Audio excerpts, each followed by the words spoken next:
বাস একটা জায়গায় নিয়ন্ত্রণ আমরা করতে পারি বা করা উচিত, এই ভারত তেরি টুকরে হোঙ্গে ইনশাল্লাহ ইনশাল্লাহ এই শব্দগুলোকে বন্ধ করতে হবে।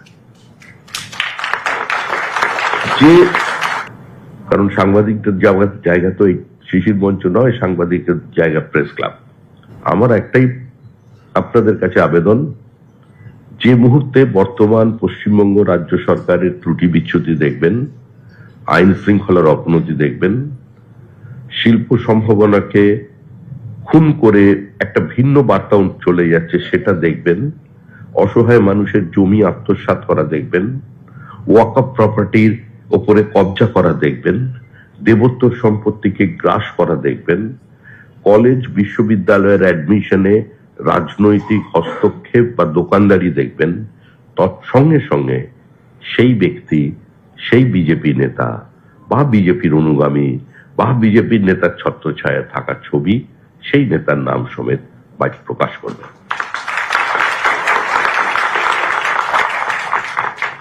তাহলেই সংবাদপত্রের বা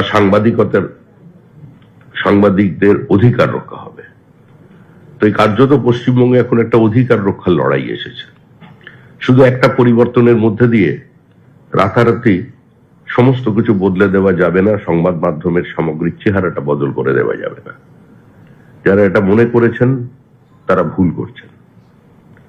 পেইড জার্নালিজম থাকবে, মাউথপিস জার্নালিজম থাকবে, ইটস আ সোশ্যাল রিয়ালিটি। এর বাইরে কেউ বেরিয়ে আসতে পারে না, এর বাইরে সকলকে বার করা যায় না।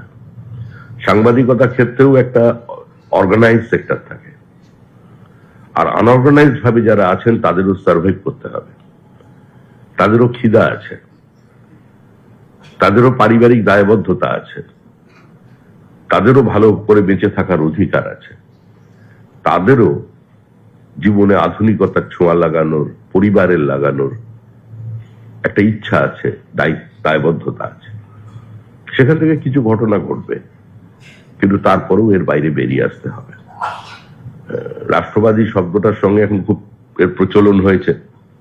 আসলে পশ্চিমবঙ্গে রাষ্ট্রবাদী শব্দটা ব্যবহার হতো না, আমরা জাতীয়তাবাদ বলতাম। জাতীয়তাবাদ এই কারণে বলি কারণ কবিগুরু জাতীয়তাবাদ শিখিয়েছেন।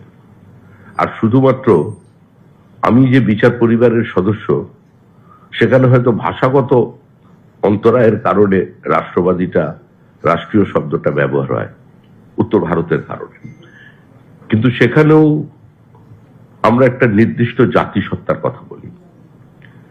রবীন্দ্রনাথ যে জাতীয়তাবাদ নিয়ে এসেছেন, বা আমাদের সেই যুগে বাংলায় যে জাতীয়তাবাদ তৈরি হয়েছিল, সেখানে তো কোনো খণ্ডিত সম্প্রদায় ছিল না। এই জাতীয়তাবাদের ব্যাপকতা এবং তার গভীরতা শব্দটার অনেক বেশি। যাই হোক, রাষ্ট্রবাদ বলে এসেছেন, তো সেটাও যদি সেই ক্ষেত্রে সবচেয়ে বড় একটাই প্রশ্ন। তারপরেও আপনাদের কাছে একটাই আবেদন, যেখানেই বিচ্যুতি দেখবেন, কোন কারখানার গেটে যদি বিজেপির ঝান্ডা হাতে কাউকে মালিকের উপরে এক্সটর্শনের জন্য পৌঁছে দিতে যাচ্ছে এরকম ঘটনা দেখেন, সত্তর সেটাকে সংবাদ প্রকাশ করবেন। কোনো অসহায় মানুষের জমি যদি কেউ দখল করতে চায়, সেটাকে সামনে নিয়ে আসবেন, সরকারের সমালোচনা করবেন, মুখ্যমন্ত্রীকে প্রশ্ন করবেন যে কেন এটা হলো। এই ঘটনার দেখবার দায়িত্ব পশ্চিমবঙ্গ সরকারের। আজকে দিনের পর দিন একটা কিন্তু অত্যাচারকে চেপে যাওয়া হয়েছে একটা নির্দিষ্ট রাজনৈতিক ভয়ে। আমি অদ্ভুত ভাবে দেখতাম, আমাকে গিয়ে সাংবাদিকরা, আমি পার্টি স্পোক্সপারসন ছিলাম, দীর্ঘদিন স্পোক্সপারসন না থেকেও আমি হয়তো সেই কাজটা করেছি। যখন সেই দায়িত্বটা আমার কাছে ছিল না, সাংবাদিকরা বিকেলে আমারই রিয়াকশন নিতে যেতেন।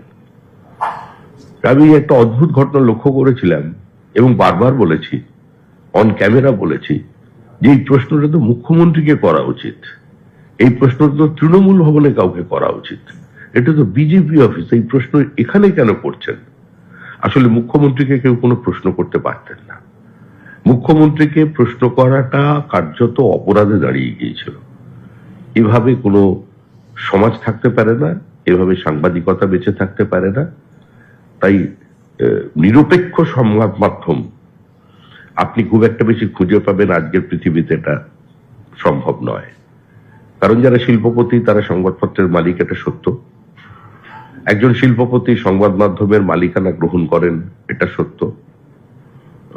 ইলেকট্রনিক মিডিয়ার ক্ষেত্রে যদি দেখা যায় যারা যারা নিয়েছেন, মালিকানা যাদের আছে, একই সঙ্গে এই রাজ্যে তাদের কোনো বিনিয়োগ আছে। রাজ্যে বিনিয়োগ থাকলে, রাজ্যে বাণিজ্য করতে গেলে সরকারের, আমাদের এখানে সমাজের রাজনীতিটা এমন ভাবে প্রতিষ্ঠিত হয়ে গেছে, গণতান্ত্রিক দেশেও মানুষের স্বাধিকার কার্যত আমরা বাজেয়াপ্ত করে ফেলেছি। পৃথিবীর অন্যান্য দেশে, যে দেশগুলোকে আমরা তথাকথিত গণতান্ত্রিক দেশ বলি, আজকে সেখানে তারা এতটা নিয়ন্ত্রণ করতে পারেনি ভারতবর্ষে যতটা নিয়ন্ত্রিত হয়ে গেছে সংবাদ মাধ্যম। কেন জানি না মনে হচ্ছে বাংলা ভাষা, ইংরেজি যে সংবাদপত্র আছে সেখানে সংবাদ যেন কোনো একটা জায়গায় আটকে যাচ্ছে। সাংবাদিকদেরও একটা নির্দিষ্ট ভূমিকা আছে। সাংবাদিকরা যদি কোনো দলের অনুগামী হয়ে যায়, দলের মতাদর্শ তো থাকে, প্রত্যেক মানুষের রাজনৈতিক মতামত আছে, সাংবাদিকেরও রাজনৈতিক মতামত আছে। দিনের শেষে সেই মতামতটাকে সে ব্যক্ত করবে, এটা স্বাভাবিক। সেও একজন মানুষ, একজন নাগরিক, সমাজের প্রতি তারও দায়িত্ব আছে, দায়বদ্ধতা আছে, রাজনৈতিক সচেতনতা আছে, রাজনৈতিক ভালো লাগা না লাগা আছে। কিন্তু সম্পূর্ণভাবে কলম ধরার পরেই যদি কেউ সেখান থেকে লেখা শুরু করে দেন কিংবা কোনো চাপের কাছে আত্মসমর্পণ করেন, সমাজের অনেক মানুষ মনে করেন যে এটা ঠিক হচ্ছে না। কিন্তু কোন পরিস্থিতিতে সাংবাদিককে সেই কাজ করতে হচ্ছে সেটাও বোঝা উচিত। বামপন্থীরা বলতেন যে 85% সংবাদপত্রের মালিক হচ্ছে বহুজাতিক সংস্থা সারা পৃথিবী জুড়ে। সেই জন্য শুধুমাত্র মার্কেট বরোইং পলিসিকে বাজারে তুলে ধরাই একমাত্র সাংবাদিকদের কাজ। সংবাদকে নিয়ন্ত্রণ করছেন বহুজাতিক সংস্থার কর্ণধাররা। সাংবাদিকতায় নিরপেক্ষতা নেই, সাংবাদিকদের কোনো স্বাধীনতা নেই। বামপন্থীদের এই বক্তৃতা প্রতিষ্ঠিত এবং তাদের রাজনৈতিক অবস্থান তারা বদলায়নি। সম্পূর্ণ এই ব্যবস্থাটাকে আমরাও অস্বীকার করতে পারি না। নিরপেক্ষভাবে যদি একজন কোন রাজনৈতিক কর্মীও তাকায় তাহলে সেই ব্যবস্থাও আমরা দেখতে পাই না। আজকে দিল্লিতে যে হাউসের সন্ধ্যাবেলার যদি শো দেখেন, তার ভাষা, আর এখন এই সরকার আসার আগে পর্যন্ত সেই একই হাউস, তার এখানে সংবাদ পরিবেশনা, দুটোর মধ্যে একটা বিস্তর পার্থক্য আছে এবং এই পার্থক্যটা দৃশ্যমানতা অত্যন্ত প্রকট এবং লজ্জাজনক। আজকে ধীরে ধীরে পোর্টালের সংখ্যা বাড়ছে। গণমাধ্যমের যুগে সাংবাদিকতা বা তথাকথিত প্রতিষ্ঠিত সংবাদপত্রের পড়ার গুরুত্ব কমছে। তরুণ প্রজন্ম প্রিন্ট মিডিয়ার দিকে খুব একটা বেশি দেখতে আগ্রহী নন এবং সেটাকে বুঝেই পাল্লা দিয়ে যারা ইলেকট্রনিক মিডিয়ায় আছেন তারাও তাদের অবস্থান বদলে ছোট ছোট রিল বার করে তারাও শুরু করে দিয়েছেন প্রচার পাল্লা দিয়ে। কিন্তু এই প্রতিযোগিতার মধ্যে অস্থিরতা আছে কিনা আমার জানা নেই, সাংবাদিকরা বেশি করে বলতে পারেন। এই অদ্ভুত সংবাদ পরিবেশনের প্রতিযোগিতার মধ্যে কিন্তু মানুষের জ্ঞান বৃদ্ধি হচ্ছে, অনেক অজানা তথ্য মানুষের সামনে উঠে আসছে। আপনারা যারা সাংবাদিক আছেন তারা প্রহৃত হয়েছেন, আপনাদের পাশে সরকার দাঁড়ায়নি। সংবাদ পরিবেশন করতে গিয়ে দিনের পর দিন বহু সাংবাদিক ধারাবাহিকভাবে আক্রান্ত হয়েছেন। প্রত্যেক নির্বাচনে কোনো না কোনো সাংবাদিক নিগৃহীত হবেন, ক্যামেরা পার্সনের ক্যামেরা ভাঙবে, জোর করে তার কাছ থেকে ক্যাসেট ছিনিয়ে নেওয়া হবে। এটা পশ্চিমবঙ্গের নিত্য নৈমিত্তিক ঘটনা হয়ে দাঁড়িয়েছিল। তারপরে একটা পরিবর্তন হয়েছে 2011 সালে। পরিবর্তনে যত ইস্যুই থাক না কেন, ইস্যু ছিল একটাই, রেস্টোরেশন অফ ডেমোক্রেসি। মানুষ ওই দীঘা, গোয়া, কলকাতা, লন্ডন, দার্জিলিং, সুইজারল্যান্ডের জন্য পরিবর্তন করেননি। পরিবর্তন করেছিলেন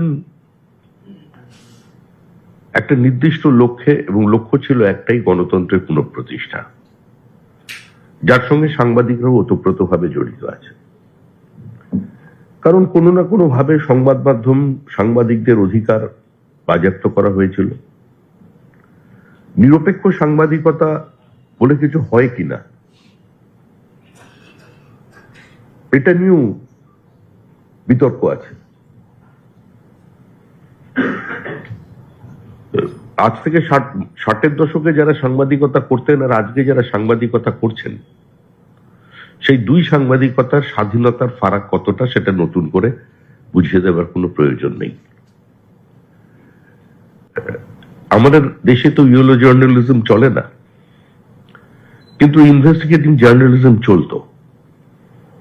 গত 10 বছরে সারা দেশ জুড়ে কিংবা সারা রাজ্যে এ ধরনের কোনো সংবাদ পরিবেশিত হয়েছে বলে আমার জানা নেই। বিচ্যুতি কি হয়নি? বিচ্যুতি হয়েছে। দুর্নীতি কি নেই? দুর্নীতি আছে। Corruption is a basic minus to human civilisation, কিন্তু সেটা প্রকৃত অর্থে তুলে আনার জন্য যে পরিস্থিতি, সেটাও এখন কোনো না কোনো ভাবে সরকার দ্বারা নিয়ন্ত্রিত হচ্ছে। এটাই মানুষ মনে করেন, এটাই সমাজবিজ্ঞানীরা মনে করেন, বা পুরনো সাংবাদিকরা মনে করেন। এখন সাংবাদিক হচ্ছে বাইট ক্যাচিং সাংবাদিকতা, এটা সাংবাদিকরাই বলছেন। একজন সাংবাদিক আমার সকালে ফোন করে বলছেন, আচ্ছা দাদা বলো তো, এটা কি আমার কাজ? সকালবেলা তৃণমূলের প্যান্ডেল বাঁধা হচ্ছে, তৃণমূলের না হলে বিজেপিরও হতো। বাঁশ বাঁধা দেখবার জন্য আমাকে পাঠিয়ে দেওয়া হয়েছে ক্যামেরা হাতে। এই পরিস্থিতির মধ্যে আমরা চলেছি। কাউকে চিহ্নিত করে দেওয়া হচ্ছে সে কোন দলের সাংবাদিক। এর থেকে বেরিয়ে আসার একটা সময় এসেছে, কিন্তু কঠিন। অনেক প্রত্যাশা নিয়ে মানুষ এবারে ভোট দিয়েছেন। আমি আবার বলছি, আমি দলের প্রতিনিধি, আমি নিরপেক্ষ নই। আমি আমার রাজনীতির সাপেক্ষে বক্তব্য রাখছি। আমার কাছে আমার দল সেটাই একমাত্র আমার পরিচয়ের জন্য, এবং সেটা আমার সম্পূর্ণ আবেগে, দেহ মনে জড়িয়ে আছে।